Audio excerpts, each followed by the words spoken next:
Hey everyone, and welcome to Spark After Hours, our very first podcast. Before we get started, let's introduce today's sponsor, Gens Up. Gens Up is North America's first ever Generation Z consulting firm that works with industry leaders around the globe to bridge the gap between generations.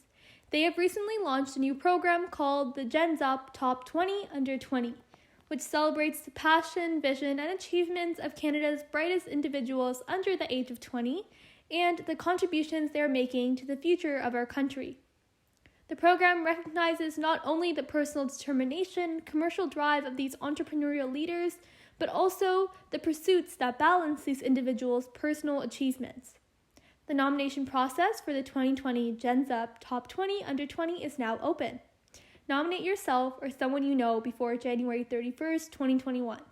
For more information on the nomination process or Gens Up, please visit www.t20u20.com or genzup.com. Hi, everyone, and welcome to our very first episode of Spark After Hours, a podcast where we talk about all things STEAM. My name is Sneh. And my name is Jay. And we'll be your hosts for today. For those who haven't been following us for a while, Spark is a youth-led nonprofit organization founded in 2018 to engage students in the world of science, technology, engineering, arts, and mathematics. Normally, we host a 24-hour hackathon for high school students, but with COVID-19 into play, it has become Spark's mission to engage students through virtual activities and events. In August 2020, we hosted Spark from Home, a 36-hour virtual hackathon in which attendees would submit a project after being introduced to the theme and attend workshops and other activities along the way for inspiration. So for today's episode, we have a super special guest joined with us today to talk about systems design engineering at Waterloo, university life, and high school experiences.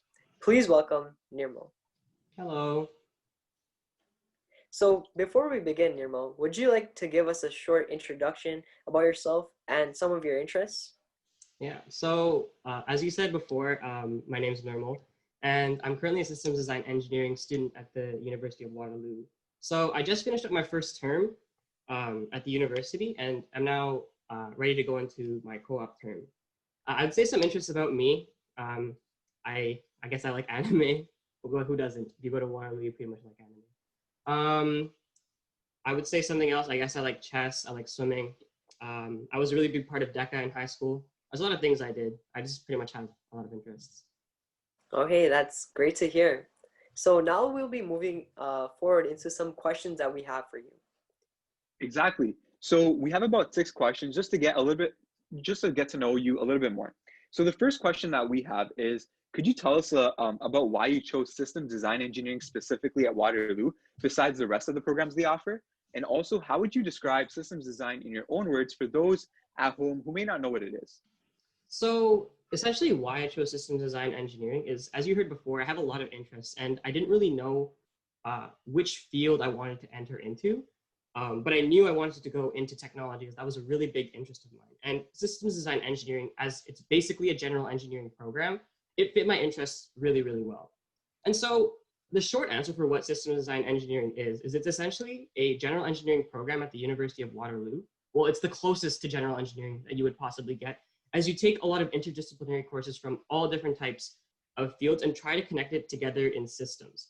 And this is where systems design engineering actually gets a little bit more confusing, because although it is considered a general engineering program because it's interdisciplinary, you're actually learning a lot of different things to combine them together in systems. So if you think about the world that we live in, right? The sun interacts with the earth, but then interacts with all the other bodies of mass and whatnot, right? This is what is considered a system. And that is what systems design tends to try and focus on in terms of actually like making like computer systems or biomedical systems, just a lot of different types of systems that interact with each other. You find out how to create them as well as optimize them to the best of their ability. And that's essentially why I chose the program. Yeah, that's amazing to hear, and also gives us a little bit more insight on what actually the program is about, since I've seen many high school students being confused about it. So moving on to our next question, how are you able to manage the workload in Waterloo Systems Design? And how much time do you spend each day specifically on academic studies? So I would say that the jump from high school to university is there. There's definitely a big jump, but I would say it is more overhyped than what it actually is. Like I still have a lot of time to do a lot of the things I like to do. I'm not always doing work, but there is times when there is a lot of work that piles on you at the same time. So particularly around like midterms and final seasons, you'll have a lot of exams back to back, and then you'll have a lot of projects back to back. And so it does get a little bit hectic during that time, but I can't say that that same hectic lifestyle is there throughout the entire time. Yeah, definitely. That actually makes a lot of sense. And would you also say that it's comparable to IB? Because I know for myself and Jay, we're actually in grade 12 right now in the IB program. And for you, you just recently graduated from our school. So would you say like the workload is comparable?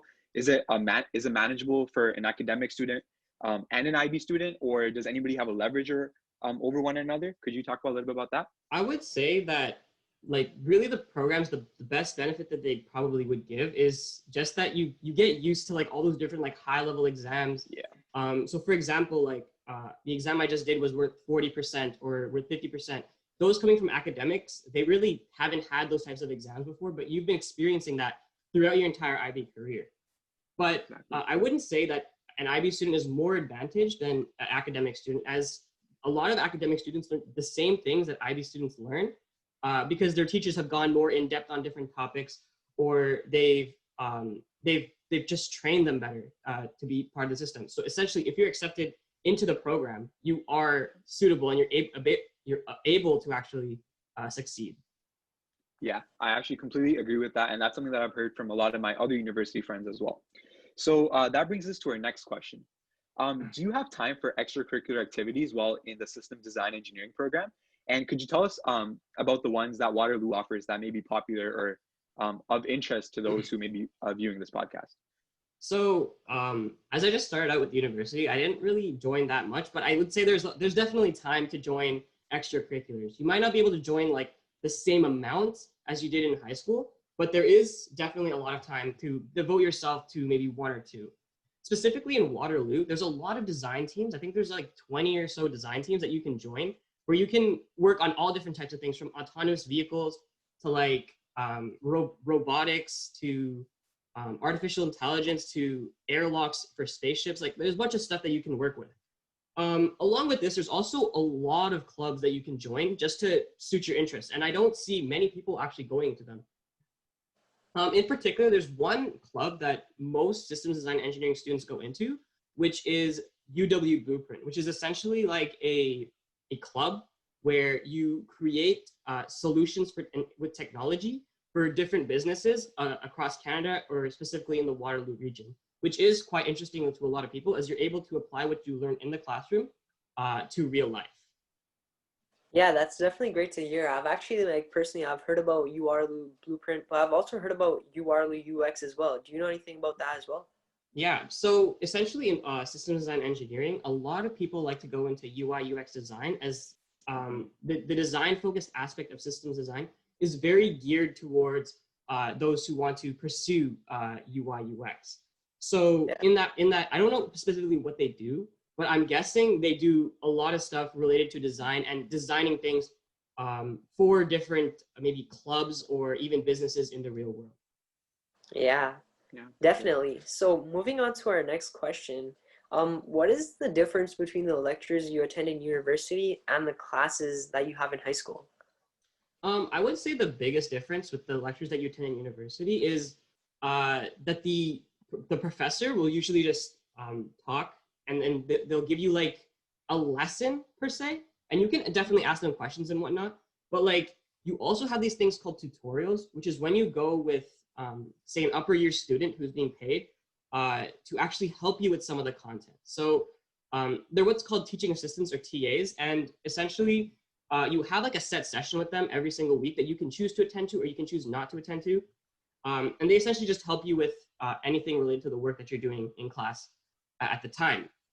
There's also different office hours which you can meet with the professor to actually gain the knowledge that you need. But I would say the biggest difference is that it's much more self-driven than it is being taught in class. You shouldn't be expecting answers directly from the professor or directly from anyone. You should be going out of your way to get the help that you need. Yeah, exactly. That's actually great to hear, and it really shows us the difference between high school and university because even transitioning from middle school to high school, I saw a big difference. And here's and here's another situation where we're all going to experience a huge jump from high school to university. So this actually brings us to our next question. How easy is it to branch out and socialize with others in an online only study environment? Because as we know currently, due to these unprecedented times in COVID-19, we have to attend classes online, or at least university students do for sure. So could you talk a little bit about that? So specifically in systems design engineering, I found it really easy to actually branch out and talk to other people as we have so many resources to connect with other students. Especially in system design engineering, which is really, really community focused. In fact, one of the biggest advantages of systems design engineering is that the community is just so tight. You have like all of your friends as classmates and they all want to interact with you. Your upper years are really helpful and really, really approachable. And even the professors, since it's such a small faculty, since you're specifically with systems design engineering and biomedical engineering, you're essentially just talking with the same professors over and over and over again. So you have like the same environment and you're not really treated like a number. So there's a bunch of events that we can interact with. There's Discord channels, there's messenger chats. So I have gotten close to quite a few members of my class. Along with that, there's also, in terms of the events, they've been holding hackathons, cooking events, design days. There's a lot of different things that people come together for to actually interact with the student body. I know that this similar thing applies to a lot of other engineering programs. However, I would not say every single program has the same advantages that system design engineering has in this aspect. Yeah, that's great to hear. I never actually knew about all those things that you're able to do in such an online only environment. Moving on to our last question. Since you mentioned that system design is an interdisciplinary program, what type of career pathways do people take in this program, and what would you say is the most popular one? I would say that if you go into systems design engineering, you essentially have the chance to go into any particular field because you're exposed to all these different fields in your studies. So for example, I think according to a class profile from maybe 1 or 2 years ago, around 25% of the people go into software development out of university, but then also people go into project management and product management, product development, UI, UX, and as well, there's also a small portion of the class that goes into consulting, hardware, mechanical engineering. There's a lot of different fields that you can just essentially go into, but you have to put in the effort in your off time to actually get the skills necessary to go to those jobs. Okay, yeah, that's great to hear now. Now shortly we'll be tuning into a short break where we have a big announcement for all of our listeners. So for today's episode, we'll be introducing our weekly contests. The way it works is that moving forward, we'll be posting contests on our Instagram to which everyone can submit answers through a Google form. In the next episode, during the break segment, the host will draw a name from the group of people that submitted answers. Make sure to follow at Spark Hacks on Instagram and come back every Saturday for new updates. Yeah, and just to add on, we really want this to be a super interactive and fun component that Spark hosts. So please make sure to Oh no. tell your cousins, tell your family members, and we really want this to be a great community event, I guess. So transitioning into our next segment of our podcast, it's called Story Time. So essentially, we will give you a couple of prompts, and we would like you to tell us a story or walk us through your journey through it. It doesn't have to be something particularly interesting. It could be funny, it could be scary, it could be horrifying, it could be literally anything that might be of interest to our viewers. So the first prompt that I would like to give you is your first day at university. My first day at university, as it was online, I didn't really feel like there was particularly a first day.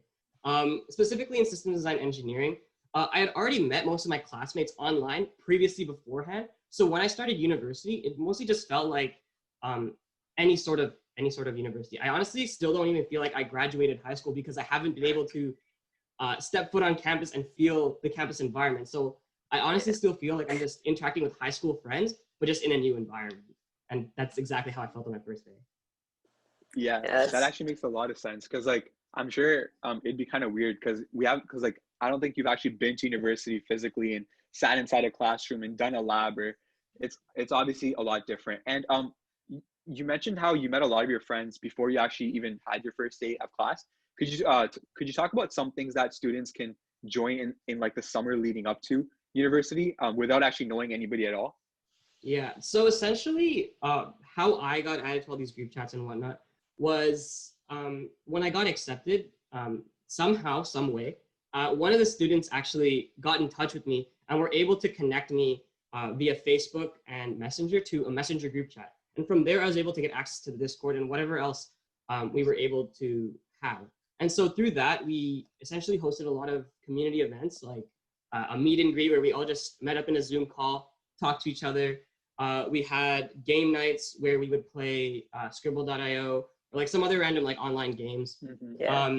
There's also a lot of other stuff that we did to just build the community, to just to get to know each other a little bit more before we got into class. Obviously, I still felt a little bit, I would say like I felt like I wasn't fitting in at first, but then over time, as I met them, we got more and more close, and now I just there's just an amazing community around where we are, even though we're online. Yeah, that's really relieving to hear because, there's a potential that next year we might be online as well. And to know that there's ways that you can connect with other students, that are in your program, despite any university you go to, it's quite relieving to hear, at least you're able to still build a community despite, being in an online only environment. So moving on to our next prompt is that could you give us a quick journey through your high school experience and some key takeaways that you got from your 4 years? So in high school, I would say my key takeaway is enjoy it while it lasts, because once you get to university, the grind never stops. You're basically like it's basically the time when you're focused towards going into the career path that you want. But in high school, that's the chance for you to explore the different fields that you want to do. So don't ever tell yourself that you're too young or like you're not ready for this, because there are a lot of people who are doing much better things than you and are already way ahead of you. So you need to try and catch up to them as much as you can. So just enjoy it while it lasts, explore what you can, but don't feel like you're too young for anything, because you're not. Yeah. If that makes sense. Yeah. Yeah, that's actually really interesting because like I see a lot of people who are older and actually professionals in their industry always tell us to enjoy high school, and often like we want to believe it, but at the same time it's so difficult only because at the same time we are getting piled with work, we are getting bombarded with assignments. So yeah, it's all about finding that balance between working really hard to get into university you want or begin the career pathway you want, but at the same time meeting deadlines and doing exactly what your teachers ask. So yeah, it's always really difficult to juggle between everything. And so this leads me to my next prompt, which is what is one thing or two things or multiple things that you wish that you knew before you went to university? So like the summer leading up to it, maybe even in grade 12 or yeah. I would say in systems design engineering, because I'm going into like an engineering program, a tech-based program, the biggest thing I would say that was a key takeaway is gaining technical experience. Because everything you do in high school, so for example, like I did DECA, I created a charity, I did all this other stuff, but none of it really translated over because it didn't really have technical aspects. So I didn't really learn many technologies that were relevant to the jobs that I wanted to get. So I had to do a lot of grinding before school started to get the skills necessary to be competitive when looking for jobs. So I think that was the main key takeaway I would take, because if you can learn the technical stuff beforehand, then during the job search, you will have such a huge advantage over everyone else that you'll be able to get hired much quicker than people who are coming in and expecting school to teach them what they want to do. Another thing that I would say is a key takeaway from high school is, along with what I said, is don't rely on school to teach you all the skills necessary to be successful. So Sure. I don't know if you guys see it in high school, but especially in university, the stuff that they teach you is very, very theoretical. And I was not aware how theoretical it would be. Like, for example, we would learn like math, physics, all these different things, but the stuff that you really need to get a job, they don't really teach that to you. And it's more stuff that you have to pick up on your own time. So Yeah. I can give a really good example of this. In this class that I have called Side 121, which is our coding class, we learn C++, but we don't really learn how to apply it to different fields. of technologies. And we don't really learn like front-end languages, back-end languages. We don't learn how to make websites. We don't learn all this other stuff. This is all stuff that you have to take the things that you've learned in class and then teach it to yourself on your own time. Okay, yeah, that leads us to, like, that perfectly transitions onto our next prompt, personal projects. So what would you say about personal projects and their importance in terms of getting co-op placements and ultimately building your career pathway? I would say that like personal projects, especially for the first few co-ops, are the most essential thing. Essentially, the way it's ranked is experience, personal projects, and then the program that you're in or the marks that you get.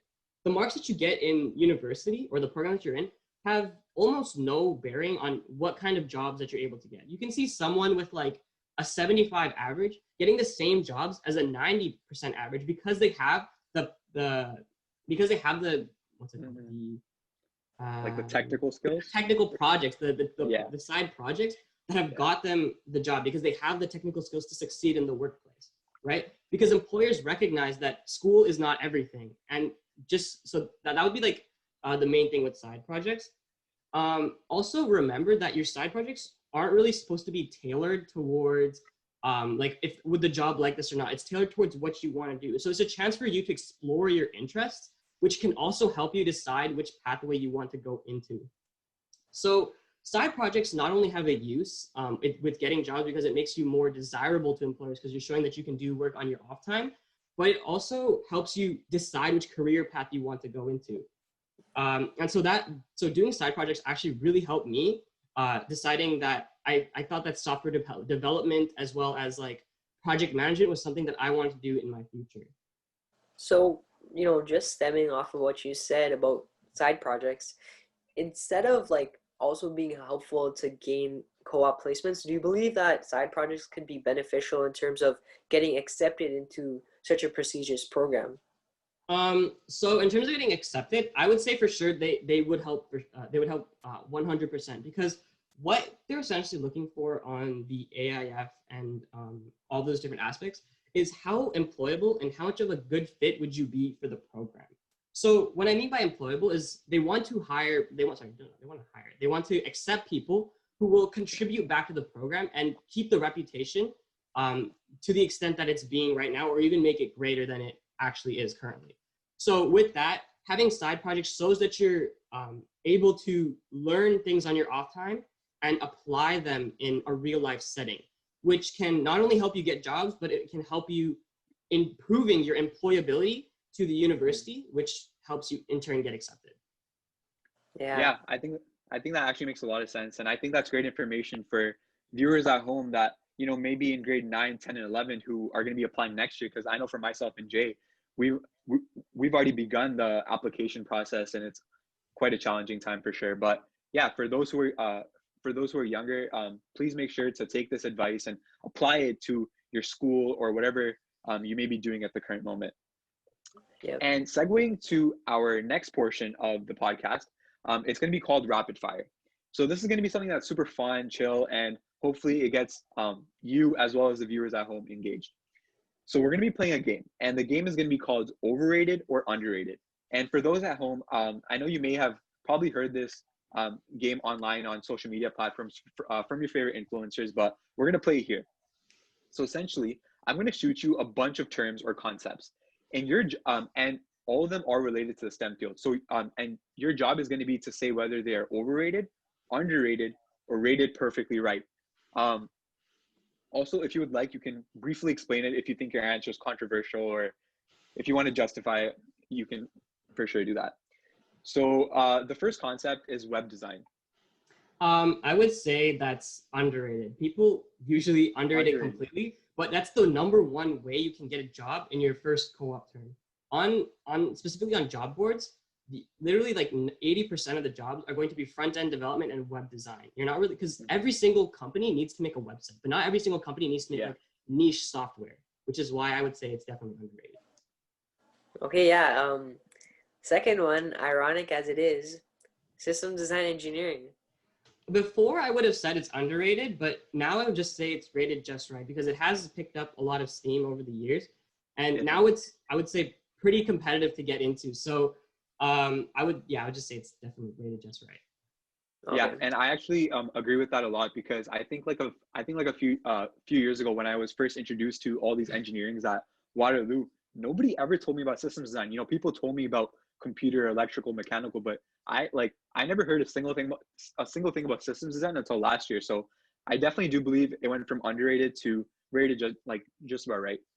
So the next concept is artificial intelligence. I would say that it's overrated, Overrated. specifically because although it's very useful for your future, the way people are implementing it right now, to me personally, is just like a copy paste type of thing.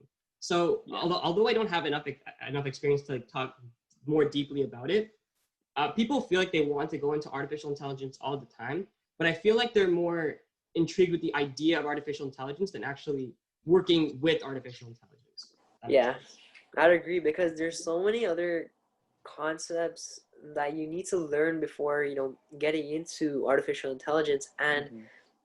the mathematics that is employed behind it. So I definitely agree that people, are hyped around the idea of artificial intelligence and, robots and all the Yeah. other cool stuff, but some people don't really recognize how much effort really goes behind being able to work in terms of like artificial intelligence. Not to So, mention, to yeah, stay in the Yeah. field, it takes a lot of effort and a lot of learning on your own Yeah. time. If you choose artificial intelligence as your future career path, you have to literally keep up with everything going on in the industry nonstop. So you have to Yeah. literally read artificial intelligence. And I don't think that every person who wants to go into artificial intelligence realizes this and wants to actually pursue a career path that has this, Yeah, which is why I exactly. said it was overrated. Yeah, yeah, I exactly. definitely agree. Because like it's literally cutting edge technology. So every day new boundaries are being unlocked and you just have to keep up with the pace, right? So yeah, it's definitely difficult. Um, Moving on to our next concept, which is working at major Fortune 500 companies. So I don't really have experience on this. So I can't really say if it's overrated or underrated. I'm probably going to say it's just rated just right.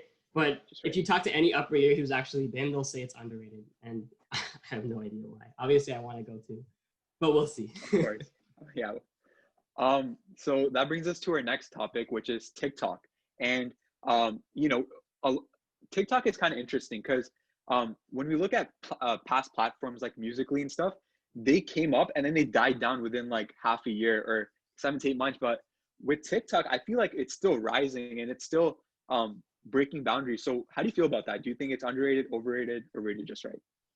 I would definitely say it's kind of underrated because people like at least for me, I personally like started. I was like one of those TikTok haters when it first came out because my Yeah, sister was same. being so annoying about it. But definitely there's a huge platform for it, and it's Hmm. just growing every day nonstop. And people can go on it nowadays, um, and then make themselves like famous overnight, which is just it's just incredible to Literally. think about, especially in this day and age. Being Hmm. able to go on a platform like that and then just post videos about things that you're interested in, and then immediately having people recognize it and know you for Yeah. it in a very Yeah. short amount of time. I think TikTok as well as LinkedIn are one of those very few platforms where you can just post a piece of content and it's gonna domino effect and snowball effect and multiply for you. So I think that's an aspect of it that's really underrated. Yeah. Yeah, moving forward to our next topic, what would you say about Figma? I know a lot of systems design engineering students are involved with this amazing software design tool. So, what is your take on that? I would say it's definitely underrated because not many people, at least I didn't know about the program until I actually came into systems design engineering. But the program itself is very, very good as an ideation tool, in my opinion. So you can Hmm. really just design whatever you want, like you can depict it so that other people can recognize how it looks like using its sharing mechanism. So it's essentially like Google Docs for ideas, which I think is just incredible. And a lot of people should start picking that program up because it is getting much more required in the industry as the days go on. Yeah, Yeah. exactly. Just to, add on to that, actually, we have a hack club at our school, that stay in our leading as well. And in terms of our design component, we've been teaching all of our hack club members about Figma in terms of designing, prototyping, mock-ups, creating wireframes, and all that cool stuff that Figma has to offer. So I definitely agree with you that um, it definitely is increasing in engagement, and a lot of people are recognizing it as the time goes by. Yeah, definitely agree with that. How do you feel about this next concept that a lot of students essentially live by, and that's Silicon Valley or bust? How do you feel about that? I would have to say it's definitely overrated because it does put a huge strain on your mental health, right? So you Hmm. have to like a lot of people don't recognize them while they're trying to go into this like Cali or bust mindset or Silicon Valley or bust mindset. Yeah, In that they think that getting the job will be the happiness, but like the end of their happiness. But in reality, getting those high paying jobs, getting those like very good jobs, you're going to be going into a area that has like a very high cost of living. So for example, like San Francisco is one of the highest cost of living in the yeah, entire world. yeah. And so Agreed. going there, you're obviously going to get paid a very high salary, but you also have to pay a lot more than someone else. Not only that, but you also have to do a lot more work. For example, you'd probably be going for like more than 8 hours a day. Like people see like how beautiful the Google campus is, but I don't think you would find it that beautiful when you're in that campus nonstop every day just doing work, right? So it's important to find a balance. So although like it is good to try and get those high-paying jobs, don't do it at the risk of your own mental health. And if you think that it's putting too much of a mental strain on you, I would say it's definitely not worth it. Yeah, definitely agree with that. Yeah, and then moving on to our next topic, what do you think about software development as a whole? I would say that software development is like a very dangerous and slippery slope. So although it is very interesting, you do have to, it is the one field where you have to keep up nonstop with Hmm. whatever's happening in the industry. So for example, when Yeah, you graduate university, right out of university, you can get hired and get a huge paycheck, huge bonus, everything, right? But then when you turn 45 and you don't keep up with your technical skills, eventually you'll find yourself that your skills become obsolete and you won't be of much use to the company that you're at. So you eventually get fired and then you won't be able to get a new job anywhere else. So in that field, it's important to value learning and value learning a lot. So I would say in that sense, it is overrated, but it is still a very, very big growing industry. So hmm, if you can get into it, it is very lucrative. So I would also say that it's rated the same. So it's a bit of both. yeah. It definitely has a lot of potential. And so for our final term of our first section, it's Waterloo Engineering or CS. As like high school students, that's like all we hear about if we want to go in the tech field. So how do you feel about that? I would say it's rated just right. And that's Hmm. because like there's nowhere really else in Canada where you can really like you see the amount of people competing for the same jobs anywhere else. Like for example, maybe you can compare U of T similarly, but the co-op at Waterloo is just uncomparable. You get 6 co-ops terms to find out what you want to do, and I think there's a huge like I think out of all the universities in the world, in like specifically in like the U.S., Waterloo gives one of the highest amount of grads to that field. So Hmm. so water like I think it's UC Berkeley and then Waterloo. Those are the top 2 places that give grads to like Cali or like wherever else you want to go. So definitely, if you are striving for those like really high paying jobs, you can't really go wrong with Waterloo. So I would definitely say Exactly. it's rated just right. Yeah, I totally agree with that. So before I say the next few things, I know you haven't experienced them personally because of COVID, and obviously you haven't been able to go to school. But just like based on the people you've talked to and like a general insight, try to answer the following ones. Campus food. Um, like okay, in terms of campus food, I would say like the food that they give in like the residence areas, I've heard Yeah, they're kind of trash. So I yeah, would definitely say they're. I think people are saying they're trash always. So I guess it's rated just the same. yeah, Um, yeah, that's pretty much it for campus food. yeah, Oh for yeah, sure. moving on to something similar to campus life, what do you have to say about residency? I would say residency is rated definitely just right. Like I've seen a lot. Like honestly, like seeing some people from my class being on residence, it makes me a little bit jealous and feel a little bit left out because they do seem like they're having a lot of fun. And Yeah, so it is definitely an experience that I think anybody would recommend because you get to not only interact with people in your class, but you get to like live with them. You get to share the same like the same not the same room, like the same like area with them. yeah, Like you just get to like it's just like a different experience. Like if you've gone to DECA, and you've gone to like state and provincials and whatever, Yeah. right? Yeah. It's pretty much that, but nonstop every day. So it would definitely be a lot of fun. For sure, for sure. Yeah, that actually sounds kind of fun, but I feel like even like after some time, like 6, 7 months of seeing the same people every day, you might even get tired of them. So I guess it goes both ways. Yeah. Um, okay, so another thing, a lot of students, whenever they go to these prestigious programs, they only focus on academics. Like, oh, I have to get that job, or like I have to attend these classes. How do you feel about like the university athletics and like the sports team department?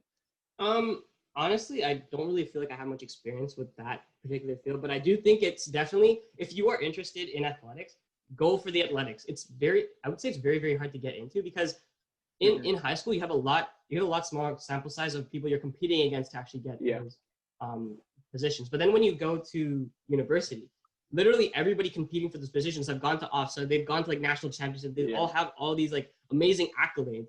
So it is much harder to get into those athletics, but there is also intramurals, and it's definitely a good way to relax and get to know other people. And I think a lot of people who have gone to university have said the exact same thing.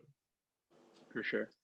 That's nice to hear. So moving on to our last topic, what do you think about incubator programs? I know Waterloo is home to, amazing startup incubators such as Velocity and Concept. So what is your take on that?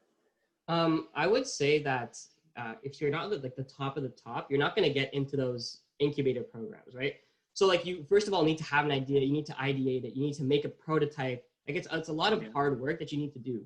And essentially what Waterloo is providing is it's providing resources to help you get to the next level, but it's not really providing you the skills to succeed at that thing. You need to have the skills already built up and then just use the resources Waterloo has to take it to the next level. So it is, I would say, overrated in the fact that not many people go into that particular thing, but it is definitely a really good thing. And I would say if you do get into like Velocity or Concept, you essentially have a really, really good chance of making it, I would say. Yeah. So that brings us to the end of our rapid fire round. We hope that you had a little bit of fun because I know that we sure did. Yep. So I think that does bring us to the end of our actual podcast segment. So just before we conclude, is there anything that you would like to add or mention that we may not have talked about? Honestly, I think this pretty much covered everything. So I just want to wish everybody who is, if they're applying next year, then a good luck in school. Or if you're even applying this year, good luck in university applications. Make sure that you spend some time on them and don't try to do them last minute like I did, because it'll put a lot of stress on you. So try and and also make sure you try and take it easy. Like I know that applications are very, very like a very, very challenging and very, very stressful time. But remember, like even if you don't get into your first choice program, you will get somewhere and there's always going to be a path for you. So like, for example, even if you go to like, I don't know, let me just think, like, I'll just take McMaster, for example, right? Because that was like my second choice or whatever. Even if you go there, there's still a very good chance you can make it in the industry. It just takes more effort on your part rather than relying on the school resources to do so. So don't worry too much if you don't get into your top program. That's like my main thing. Yeah, I definitely agree with that for sure. And just to add on before Jay concludes it for us, if you don't already follow us on all of our social medias, please make sure to do that. If you go on over to our Instagram page, which is just @SparkHacks, all in lowercase, over there you're going to be introduced to our website, Twitter, and Facebook, and that way you can connect with us. And as Jay mentioned early on in the podcast, we do have a contest that's going to be happening, so please make sure to participate in that and future hackathons. Yeah, okay, to wrap up the podcast, we'd just like to thank you, Nirmal, for joining us today and giving us a great insight on university life, system design engineering, and all of your high school experiences. Everyone, stay tuned for our episode next week, and we can't wait to see you next time.